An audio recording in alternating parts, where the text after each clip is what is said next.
What's up, fellas? It's your main man. Back on the scene with another video. Cities Black Americans are leaving. Found this interesting. There's 10 main cities that Black Americans are leaving. And it's about money. Period. That's the problem. Money. And most schools don't teach financial literacy. The state of New Jersey a few years ago has made it mandatory that they have to teach it. It's a problem. People don't know how to manage money, get themselves into trouble, and become a social burden. So let's check this out, and I'll add the rest of my 2 cents. Number 1, New York. Number 1 on our list is New York, which saw 301,430 Black Americans leaving in recent years. That's like the entire city of Newark left. Many of those leaving are young, educated Black people and middle-class families searching for a higher quality of life elsewhere. For instance, the number of Black children and teens in New York decreased 19% between 2010 and 2020, the highest rate out of any other demographic. 19%? That is a lot. It's a lot of people leaving, man. And in what we saw earlier as a sort of reverse Great Migration, many of these people are moving to places in the South, places that are significantly more affordable. You probably won't be too surprised when I tell you that New York is one of the most expensive cities in the country.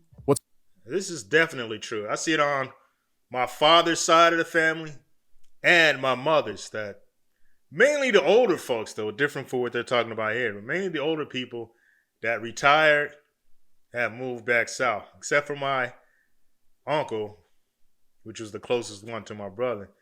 He said he left Florida in 1962 not to go back. What's more, the wealth gap between white and Black households in New York is pretty significant. Here, Black households have a median income of $53,000, while white households have a median income of $98,000.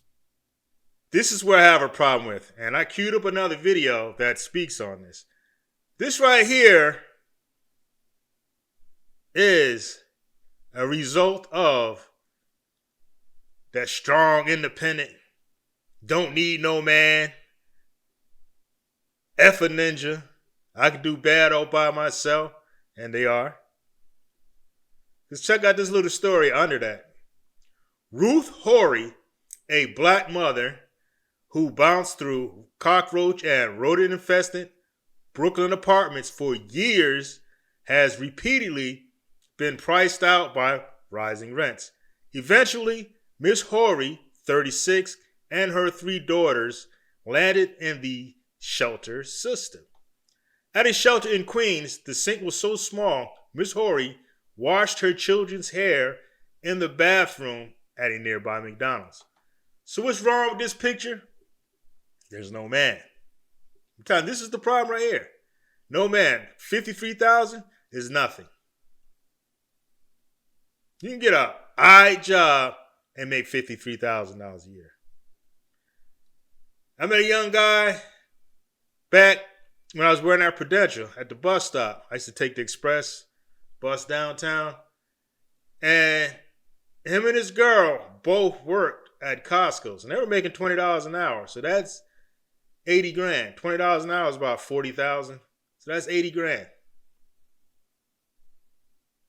Without OT. Now, we put the OT in, they could boost it up a little bit. So this right here, there's no excuse for this. This is that strong, independent. I don't need no man. Independent means alone.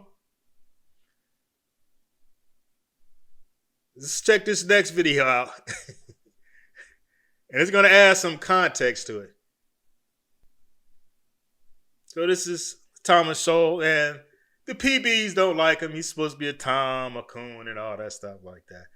But listen to the data that he's talking about. Let's check it out. I think most people would be surprised to learn that despite the fact that Blacks as a whole have a higher poverty rate than whites as a whole, Black married couple families have for more than a quarter of a century, every single year, at a poverty rate under 10%. And in most of those years, the national poverty rate was not as low as 10%. So it's not a quite, and you say, well, this is due to institutional racism. In that case, does that mean that the racists make an exception for blacks who are married? I mean, do racists either know or care whether blacks are married? None of these glib explanations stands up to the slightest empirical study. There you have it. We see where the problem is at. It's not married couples. It's single female-led homes. This is why I tell brothers, get in the money game. Start your sons off when they're 14. When they get their working papers, get them in the game then. Time is on their side. Don't wait till you're 20. Start when you're 14. $25 a week to start off, or $50. I used to put $25 a week into the credit union. But let's say $50 a week. Mr. Wonderful said that if you invest $100 a week, let's say an ETF or whatever fund, that will turn to $1 million if you leave it alone. That's $100 a week. That's $400 per month. But what if you invest a car payment per month, which the average car payment, new car, is $729. $528 for a used car. Get a hoopty. When you get rich, then you can buy your Lamborghini. But get rich first, then you can do the fancy smancy stuff. Start your sons off when they're 14. Get you a trade. IT, CDL, welder, whatever. Something that does not put you in debt first, that you have to pay off, where you're just making straight bank. You want to go to college to be a doctor or a scientist, yeah, you need college. But for you just want a good job and live a decent life, you don't need to go to college. I would steer you in a different direction. Get in the money game. Chase dough, not hoe.